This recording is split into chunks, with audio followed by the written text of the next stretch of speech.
여러분 한 절 이렇게 읽는 중에 은혜가 되기를 바랍니다. 아브라함이 애굽에서 그와 그의 아내와 모든 소유와 롯과 함께 네겝으로 올라가니 그가 네겝에서부터 길을 떠나 베델에 이르며 베델과 아이 사이 곧 전에 장막혔던 곳에 이르니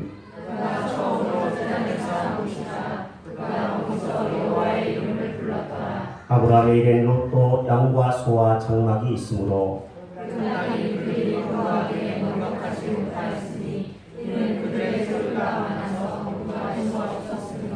그러므로 아브라함의 가축의 목자와 롯의 가축의 목자가 서로 다투고 또 가나안 사람과 브리스 사람도 그 땅에 거주하였는지라.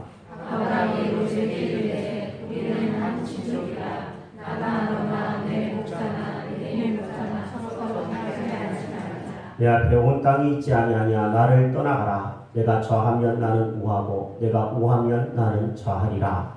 이에 롯이 눈을 들어 요단 지역을 바라본즉 서로까지 요단의 형이 넘어가니 여호와께서 소돔과 고모라를 멸하시기 전에 함으로 여호와의 맹상하고 애굽한 바 같았다. 그러므로 롯이 요단 온 지역을 택하고 동으로 옮기니 그들이 서로 떠난지라.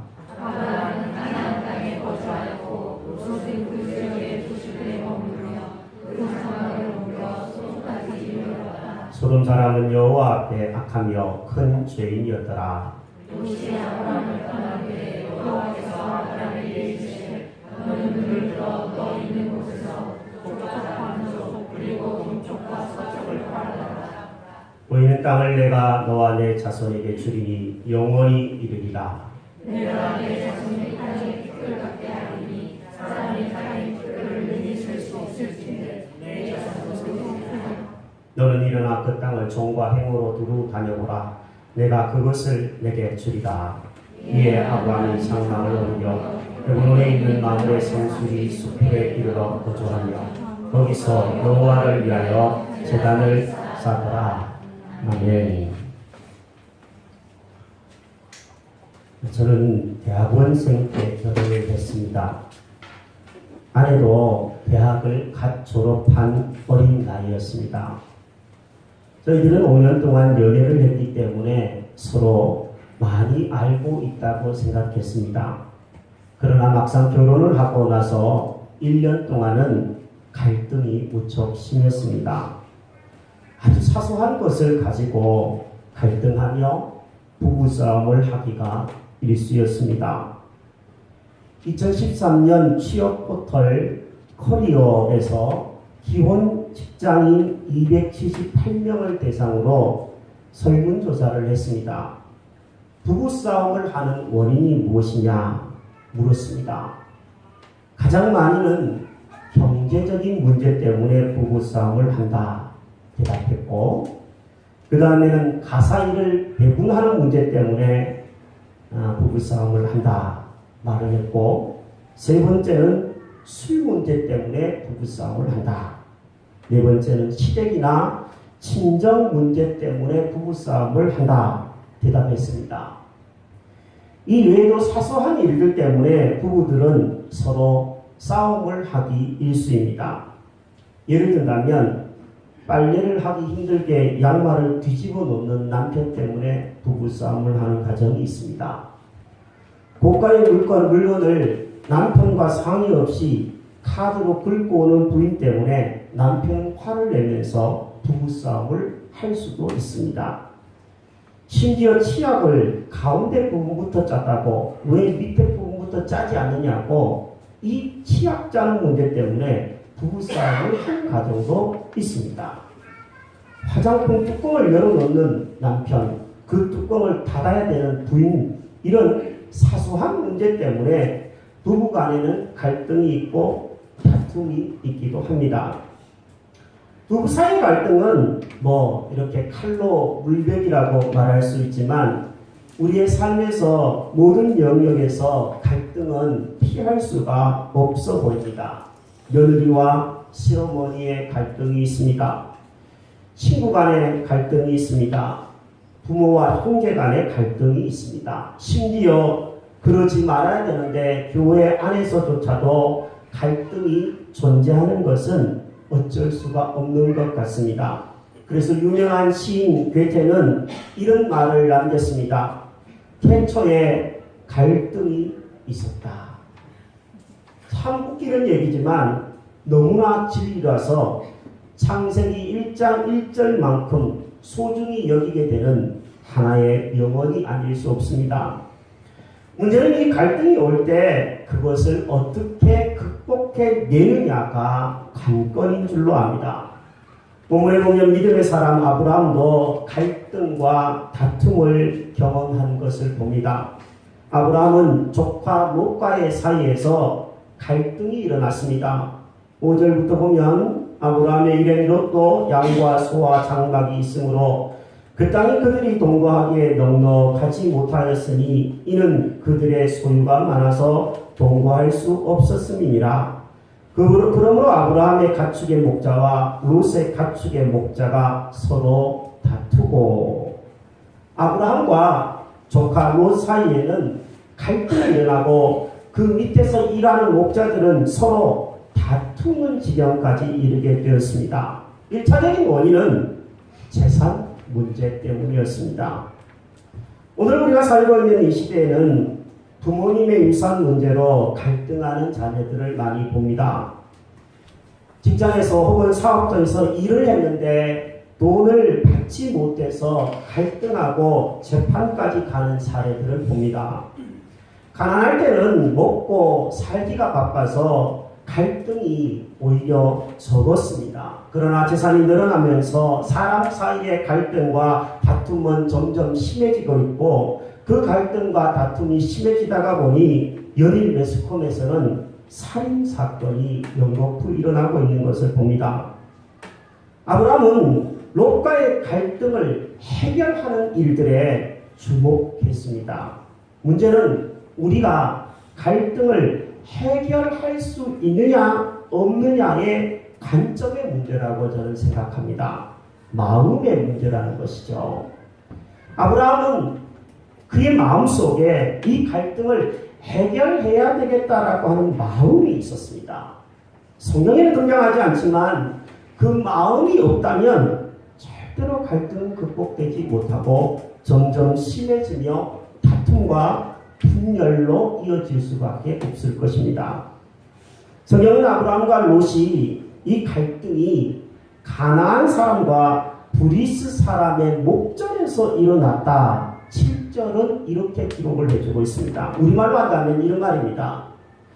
믿음을 가진 두 사람 아브라함과 롯이 믿음이 전혀 없는 사람 세상 사람들 앞에서 갈등하며 다투었다라는 말입니다. 옷가게를 하는 한 성도님이 있었습니다. 어떤 고객이 티셔츠를 사가지고 갔습니다. 그런데 며칠 후에 티셔츠를 바꾸어 달라고 환불을 요구해 왔습니다. 그런데 옷이 많이 늘어났습니다. 입어본 것입니다. 바꾸어 줄 수 없다고 얘기했습니다.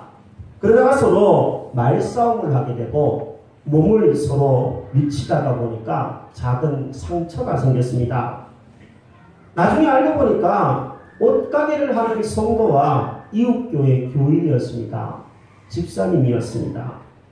이들은 이 정도 성도로서 성도끼리 정도 되었다라는 것을 알았을 때 싸움을 그쳤으면 됐을 텐데 소송까지 가기 시작을 했습니다. 티셔츠 하나 때문에 거금 1,000만 원 이상의 비용을 들어서 법정에까지 가서 싸우고 말았습니다. 이 두 사람을 지켜본 세상 사람들이 뭐라고 했을까? 우리는 상상해보게 되어집니다. 여러분, 우리가 먼저 기억할 필요가 있습니다. 믿는 우리는 학교에서 혹은 가정에서 교회에서 갈등하고 다투게 된다면 그 모습을 믿지 않는 사람들이 먼저 지켜보고 있다는 것을 알아야 합니다. 저들은 믿는 우리들에게서 꼬투리를 삼아서 기독교를 욕합니다.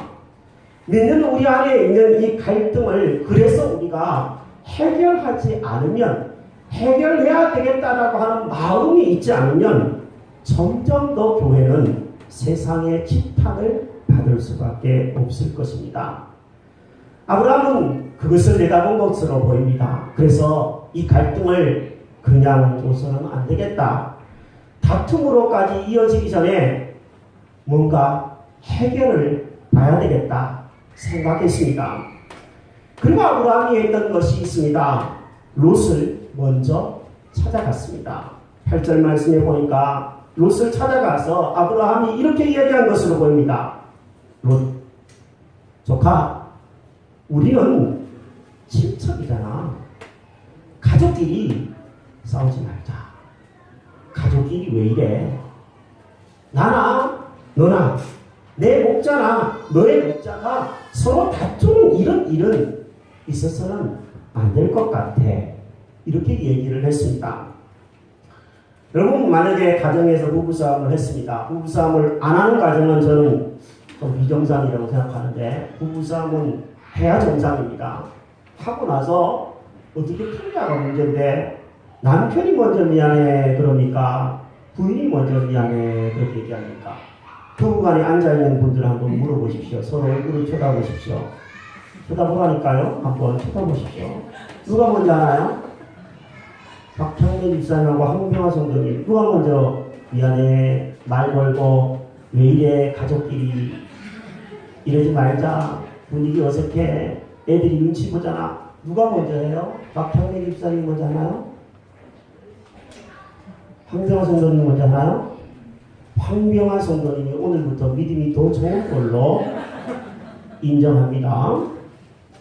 저는 먼저 하는 사람이 성숙한 사람인 줄로 믿습니다. 어른이라도 먼저 하지 못해요.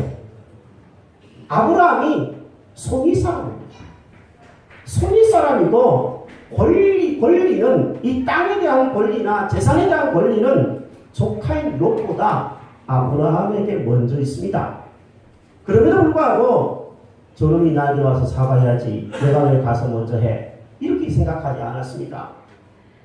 우리는 보통 어떻게 생각하냐면 저 사람이 먼저 사과하면 나도 사과할게 속으로 이렇게 생각하고 있습니다. 서로 그렇게 생각하니까 사과가 안 되고 대화가 안 되고 심지어 어떤 분은 부부싸움을 하고 6개월 동안 부부간에 말도 안 하고 각방 쓰고 있는 사람이 있다고 들었습니다. 그러면 남편이 아니라 자녀가 눈치를 보게 됩니다. 미안해 가족끼리 우리 이러지 말자 웃으면서 이 한마디 하면 되는데 우리는 침묵을 지키려고 합니다. 침묵이 무슨 금덩어리처럼 소중하게 여기면서 말입니다. 여러분, 침묵은 해결이 아닙니다. 덮어두는 것입니다.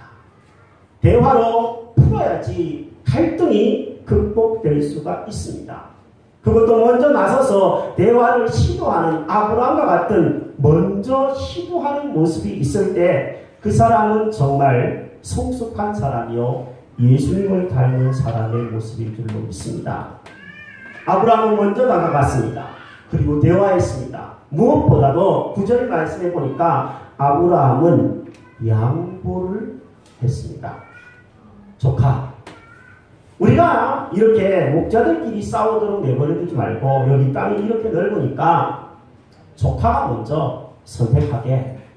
조카가 오른쪽을 선택하면 나는 왼쪽을 선택할 것이고 조카가 왼쪽을 선택하면 나는 오른쪽을 선택하겠네. 양보를 했습니다.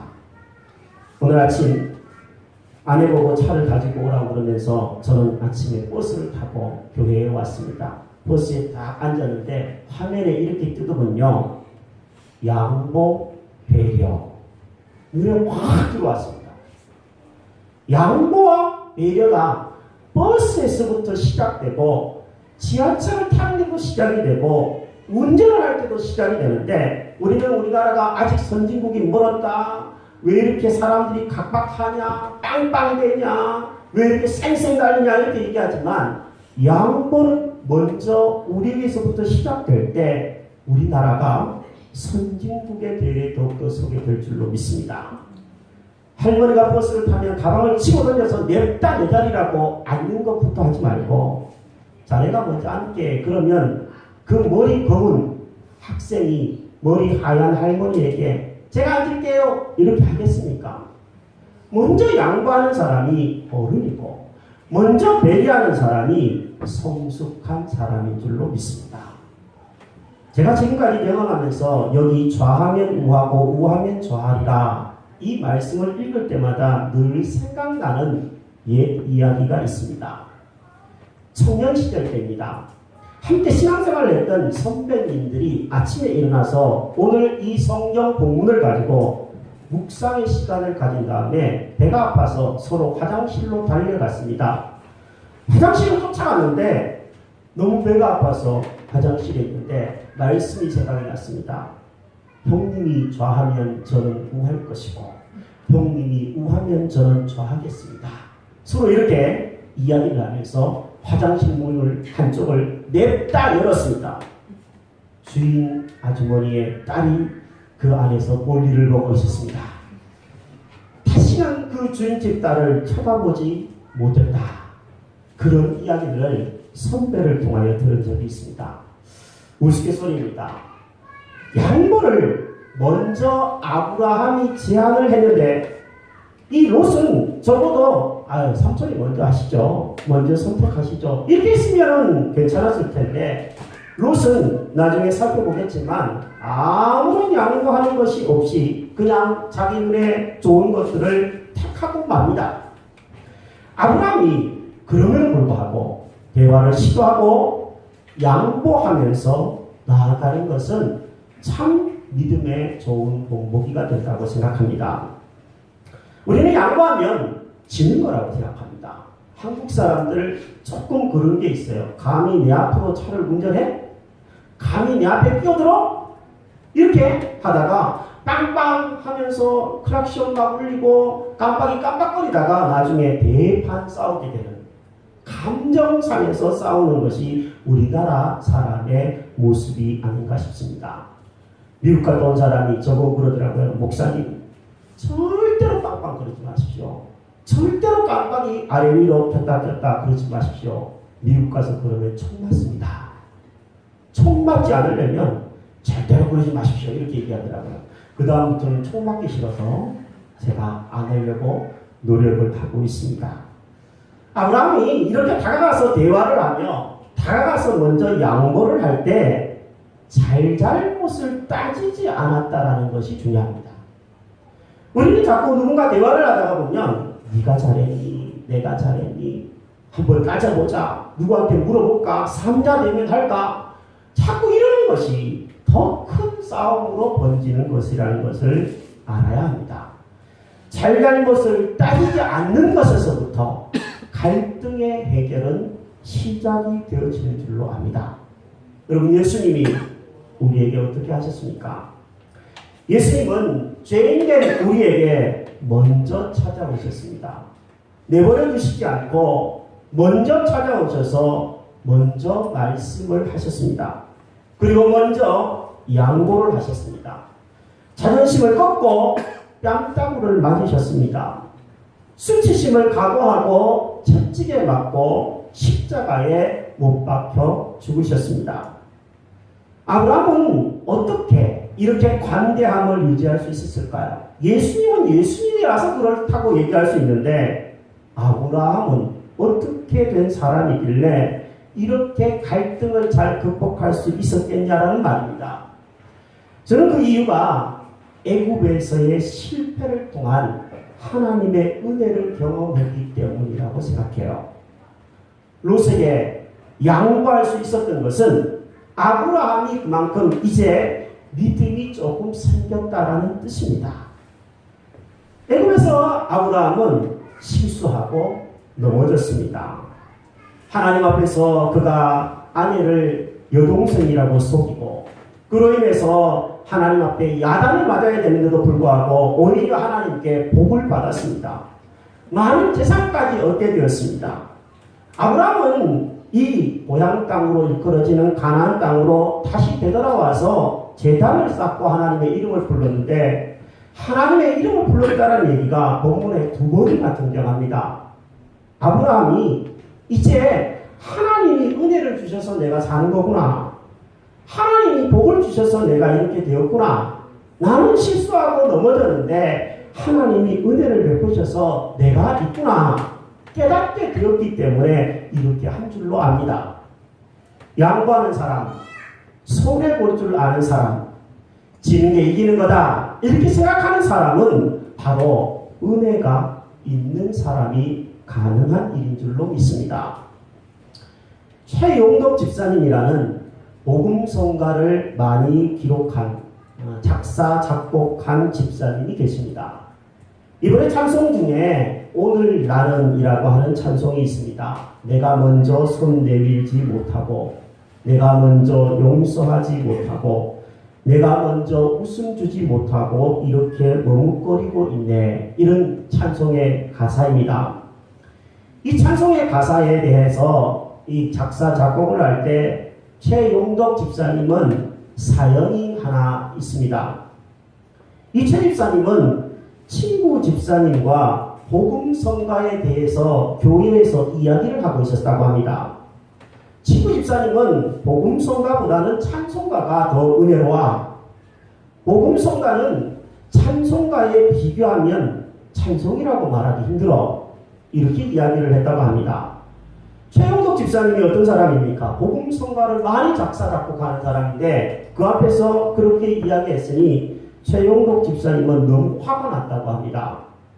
그런 후에 화해를 해야지. 아니 뭐 아무것도 아닌 건데 그런 성령의 음성을 들으면서 화해를 하려고 했지만 최 집사님은 자꾸만 망설이고 다음에 하지 뭐 내일 하지 뭐 이렇게 미루고 있었다고 합니다.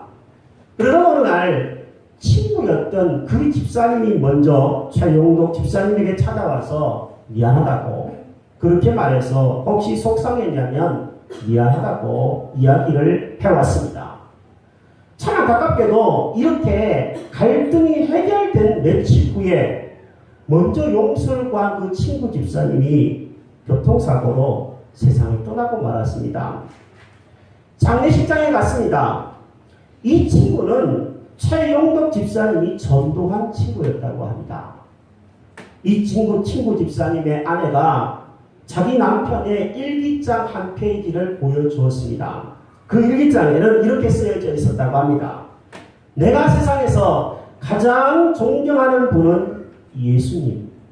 그리고 그 다음으로 나를 전도한 최용덕 집사님. 이렇게 쓰여있더랍니다. 그 구절을 읽는데 최용덕 집사님은 하염없이 눈물이 흘러내렸다고 합니다. 그 후에 그가 쓴 복음성가가 오늘 나는 이라고 하는 복음성가입니다. 2절을 한번 읽어드리겠습니다. 내가 먼저 섬겨주지 못하고 내가 먼저 이해하지 못하고 내가 먼저 높여주지 못하고 이렇게 고집부리고 있네. 그가 먼저 섬겨주길 원했고 그가 먼저 이해하길 원했고 그가 먼저 높여주길 원했네. 나는 어찌된 사람인가? 오 추악한 나의 욕심이여, 오 서글픈 나의 자존심이여, 왜 나의 입은 사랑을 말하면서 왜 나의 마음은 화해를 말하면서 왜 내가 먼저 져줄 수 없는가? 왜 내가 먼저 손해볼 수 없는가?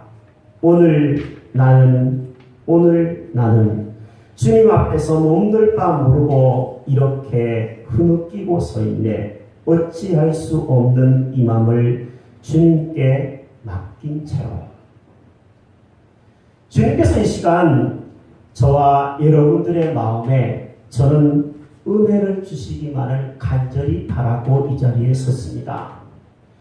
믿음을 주시기를 간절히 바라면서 이 자리에 섰습니다. 은혜 받은 자가, 믿음 있는 자가 먼저 갈등 해결의 주도권을 쥐고 있는 사람입니다. 믿음 있는 자가, 은혜를 많이 받은 자가 먼저 손을 내밀 수 있습니다.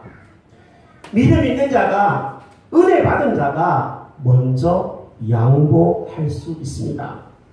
갈등을 해결하려고 할 때 먼저 하나님께 받은 이 십자가의 은혜를 기억했으면 좋겠습니다. 더 큰 것, 가족끼리 그러면 안 되지. 직장의 동료들끼리, 교회 식구, 예수 안에서 한 피바다 한 몸 이런 식구끼리 이러지 말자.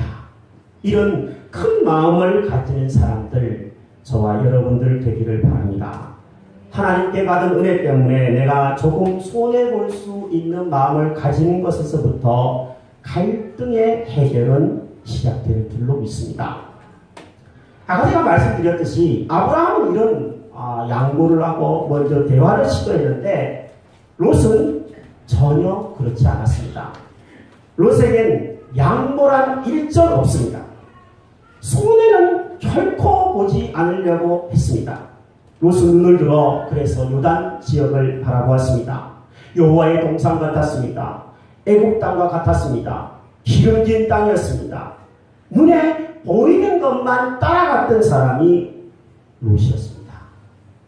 참 안타깝게도 그래서 성경은 이 롯의 모습을 이렇게 쓰고 있습니다. 여호와 앞에 악하며 큰 죄인들이 모여있는 소돔시까지 이르고 말한다. 욕심을 쫓아 나아간 이 롯은 결국에는 소돔 속에서 모든 것들을 잃고 부인까지 잃고 맙니다. 롯은 이렇게 해서 아브라함을 떠나갔습니다. 이제 아브라함은 혼자 남게 되었습니다. 매우 쓸쓸했을 거라고 생각합니다. 허전했을 거라고 생각합니다. 이금희 집사님이 지난주에 우리 교회를 떠나서 일산으로 이사 갔는데 제 마음이 굉장히 허전하더라고요. 한 사람이 떠나가도 이렇게 허전한데 가족이, 피부치가, 조카가 자기 곁을 떠나갔을 때 아브라함은 매우 허전했을 것입니다. 그런데 그때 하나님이 아브라함에게 나타나셨습니다. 하나님이 이렇게 말씀하셨습니다. 아브라함아, 네가 먼저 손을 내밀었구나. 잘했다. 아브라함아, 네가 먼저 양보했구나. 참 잘했다. 너는 이제 눈을 들어서 바라보거라. 동서남북을 바라보거라. 보이는 땅을 너와 너의 자손들에게 주겠다. 내 자손이 땅의 티끌과 같이 많아지게 하겠다. 일어나거라. 이 땅을 두루 다녀보거라. 내가 그것을 너와 너의 후손에게 주겠다. 하나님의 놀라운 약속은 먼저 손을 내밀고 먼저 대화하고 먼저 화해를 요청했던 아브라함에게 찾아왔습니다. 말씀을 마무리할까 합니다. 여러분은 어떤 기준으로 삶의 선택을 행하고 있습니까? 이사를 가야 되는데 어떤 기준으로 이사를 갑니까? 집값을 생각하면서 이사를 가는 것이 우선입니까? 진학과 취업을 하는 우리 젊은이들, 결혼을 앞두고 있는 우리 젊은이들, 무엇을 보고 배우자를 선택하고 직장을 선택합니까? 월급 많이 주는 겁니까? 아니면 학벌을 보고, 외모를 보고, 이쁜 사람, 무조건 이쁜 사람, 아니면 무조건 잘생긴 사람을 선택하시겠습니까? 우리는 보통 눈에 보이는 것만을 보면서 선택을 하려고 합니다. 눈에 보기에 좋아 보이면 다 좋아 보이는 것처럼 보입니다. 그런데 그것은 믿음이 아닙니다. 롯처럼 눈에 보이는 것만을 쫓아서 선택해서 나아간다면 그 결과는 너무나 비참할 수도 있습니다. 반면에 아브라함처럼 눈에 보이지 않지만 먼저 양보하고 눈에 보이지 않지만 믿음으로 나아가면서 선택할 때는 하나님이 우리가 상상할 수 없는 큰 복을 주실 수 있음을 아시기를 바랍니다. 믿음은 바라는 것들의 실상이요 보이지 않는 것들의 증거입니다. 눈에 보이는 것만 쫓아서 살아가는 어리석은 인생이 아니라 눈에 보이지 않는 믿음을 따라가는 저와 여러분들이 되기를 바랍니다. 혹시 누군가 요즘에 갈등을 겪고 있습니까? 부부간에 싸움을 하셨습니까? 부부간의 갈등이 아직 남아 있습니까? 직장 내에서 서로 좋지 않은 관계가 있습니까? 교회 식구와 갈등이 있습니까? 어떻게 해결하려고 하십니까? 에이, 그냥 덮어두지 뭐. 아니면 화장실로 데리고 가서 손 좀 봐줄까? 이렇게 생각하고 있는 분이 있습니까? 그러지 마시기를 바랍니다. 손 봐주다가 코 떼지는 수가 생깁니다. 아브라함으로부터 갈등을 해결하는 법을 배우게 되기를 바랍니다. 먼저 우리의 마음이 여유 있어야 합니다. 내 마음에 은혜가 있고 내 마음에 사랑이 있고 내 마음에 믿음이 있으면 다 아무것도 정말 작게 보이는 겁니다. 제가 오늘 기도를 많이 했어요. 왜 많이 했는지 아세요? 내일 연휴잖아요. 성도님들이 많이 안 오실 것을 안 거죠. 성도님들이 많이 안 오시면 제 마음이 좋겠습니까? 기쁘겠습니까? 제 마음이 별로 좋지 않을 수 있겠잖아요. 그죠? 가능성이 있잖아요. 그러니 제가 설교를 하는데, 말씀을 전하는데 제 마음이 좋지 않으면 여러분들에게 좋은 게 나가겠습니까? 나쁜 게 나가겠습니까? 제가 아는 거죠, 경험으로. 경험으로 알다 보니까, 내 마음이 몇 명이 오든, 누가 오시든, 누가 못 오시든 상관없이 좋았으면 좋겠다. 기도를 많이 하게 되지 않겠습니까? 제 상태가 오늘 괜찮아 보이죠? 제 마음을 지키는 것이 먼저입니다. 여러분과 저의 마음이 은혜롭고 여유있게 되기를 축복합니다. 그리고 먼저 대화를 기도하시기를 바랍니다. 덮어두지 마십시오. 특히 믿는 자끼리는, 가족끼리는, 교회 안에 공동체 식구끼리는 덮어두면 안 됩니다. 가족끼리 왜 이래? 아마추어같이. 교회에서 왜 이래? 우리 이러지 말자. 그 한마디면 될 수 있습니다. 여러분, 내가 뭘 잘못했어? 이렇게 생각하지 말고 먼저 은혜의 마음을 가진 사람, 먼저 믿음을 더 가진 사람이 양보하면서 살아가는 아름다운 가정, 교회 이룰 수 있게 되기를 바랍니다. 한 성도님이 집을 샀습니다. 이사를 했습니다. 그런데 이사하는 날 바로 이 집의 남자가 씩씩거리면서 마당을 가로질러 뛰어왔습니다. 이 집 사신 분이십니까? 네. 당신 집 잘못 샀습니다. 소송에 걸린 집입니다. 당신 울타리 보이시죠? 이게 우리 집 쪽으로 2m나 더 옮겨와 있습니다. 저는 당신을 고소할 겁니다. 이 울타리 옮겨 놓을 때까지 고소할 겁니다. 이 사람이 뭐라고 대답했지 아세요? 그래요. 유감입니다. 제가 내일 아침에 눈 뜨자마자 가장 먼저 이 일을 할 겁니다. 이 울타리를 저희 집 쪽으로 2m 옮겨 놓겠습니다. 먼저 배려하고 먼저 대화를 시도하고 웃으면서 얘기했을 때 이 이웃집 남자는 어쩔 줄 몰라면서 이렇게 얘기했다고 합니다. 그러라는 것은 아니고요. 필요한 게 있으면 뭐든지 말씀하시죠. 뺨을 때리는 사람에게 상대편 뺨도 돌려대라고 그러잖아요. 너무 억울하게 보이지만 상대편 뺨도 돌려대면 그 사람이 때릴까요? 못된 인간 아니면 못 때립니다. 못 때려요. 손뼉이 마주쳐야 소리가 난다고 그러잖아요. 한 사람이 손뼉을 아가들면 소리가 안 납니다. 여러분 상상해 보시기 바랍니다. 여러분 타는 버스와 지하철에서 여러분이 먼저 자리를 양보하고 차량을 운전하는데 끼어들더라도 빵빵거리지 않고 크리처 누리지 않고 그냥 양보해주고 그렇게 된다면 우리 고향동은 조금 더 살기 좋은 동네가 되지 않을까요? 우리나라가 선진국의 뇌를 써야 된다, 선진 시민이 되어야 된다 이렇게 얘기하지만 여러분이 먼저 쓰레기를 먼저 줍고 먼저 조금 양보하는 마음이 있다면 우리나라는 더 아름다운 선진국의 대열에 조금 더 일찍 설 수 있지 않을까요? 가정에서 교회에서 받은 은혜대로 먼저 배워하고 먼저 양보하고 조금이라도 먼저 손해보려고 하는 마음이 있다면 이 세상 사람들이 교회를 보면서 똑같은 인간이라고 손가락질 할까요? 하나님께서 우리에게 복을 주실 뿐만 아니라 세상을 믿지 않는 사람들이 보기에도 교회 다니는 사람들이 조금 틀리네 이런 소리를 듣게 되는 은혜가 저와 여러분들에게 모두 있기를 주의 이름으로 축복합니다.